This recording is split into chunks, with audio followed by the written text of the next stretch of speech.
ঢাকা নগরীর ৪১৬ বছর উপলক্ষে হৃদয়ে ঢাকা ৪১৬ শীর্ষক মাসব্যাপী উৎসবের আয়োজন করেছে ঢাকা দক্ষিণ সিটি কর্পোরেশন।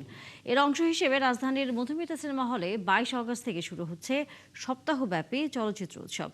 বুধবার সন্ধ্যায় মধুমিতা সিনেমা হলে এই নিয়ে হয়ে গেল এক সংবাদ সম্মেলন। উপস্থিত ছিলেন ঢাকা দক্ষিণ সিটি কর্পোরেশনের প্রশাসক বীর মুক্তিযোদ্ধা আব্দুস সালাম সহ চলচ্চিত্র অঙ্গনের অনেকে। আরও জানাচ্ছেন অরণ্য আনোয়ার।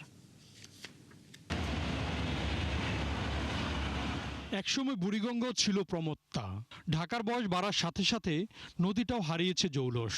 তাই বলে সময় কিন্তু থেমে থাকেনি। ইতিহাসকে সঙ্গে নিয়েই এগিয়ে চলেছে ৪১৬ বছরের পুরনো এই নগরী। উৎসবে, গর্বে, দায়িত্বে, প্রতিপাদ্যে হৃদয়ে ঢাকা ৪১৬ শীর্ষক উৎসবের আয়োজন করেছে ঢাকা দক্ষিণ সিটি কর্পোরেশন। এ উপলক্ষে বুধবার সন্ধ্যায় মধুমিতা সিনেমা হলে অনুষ্ঠিত হয় এক সংবাদ সম্মেলন। সেখানে উৎসবের বিস্তারিত তুলে ধরেন ঢাকা দক্ষিণ সিটি কর্পোরেশনের প্রশাসক বীর মুক্তিযোদ্ধা আব্দুস সালাম। আমরা হৃদয়ে ঢাকাটাকে ধারণ করতে চাই, সেই কারণে ঢাকা উৎসব প্রতি বছর আমরা করব।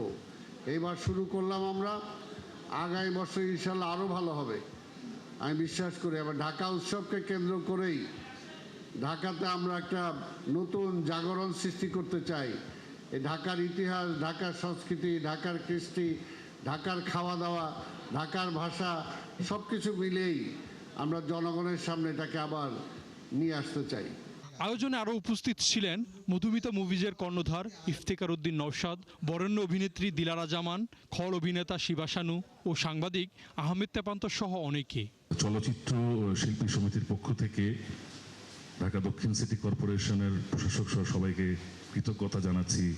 এমন একটি অনুষ্ঠান ঢাকার ৪১৬ বছর পূর্তিতে আপনারা আয়োজন করেছেন বা আপনারা ভেবেছেন যে চলচ্চিত্রের মানুষদের উৎসাহিত করার জন্য বা যারা আমাদের চলচ্চিত্রে বিভিন্ন সময় অবদান রেখেছেন তাদেরকে সম্মান দেওয়ার ব্যাপারটা। আমরা যে ঐতিহ্যকে ধারণ করেছি, যে বহন করে চলেছি, সেটাকে আমরা আগামী প্রজন্মের কাছে যদি না তুলে ধরি তাহলে আমাদের ইতিহাস, আমাদের যে সমৃদ্ধি সব কিছু তাদের কাছে একটা কালো ছায়ার মতনই থাকবে। আর আমাদের ঢাকা সিটির এই যে ৪১৬ বছর, এইটা তো একটা অনেক বড়। আমি বিং এ ঢাকাইয়া, আমি কিন্তু ঢাকার জন্ম। সো এই প্রোগ্রামটা আমার জন্য অনেক অনেক মিন করে। সপ্তাহব্যাপী এই উৎসবে মোট ১৩টি চলচ্চিত্র প্রদর্শিত হবে। আগামী ২৮ আগস্ট শেষ হবে এই উৎসব।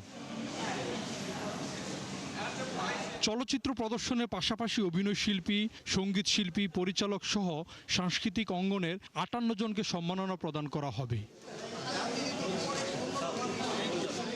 অরণ্য আনোয়ার, ৭১, ঢাকা।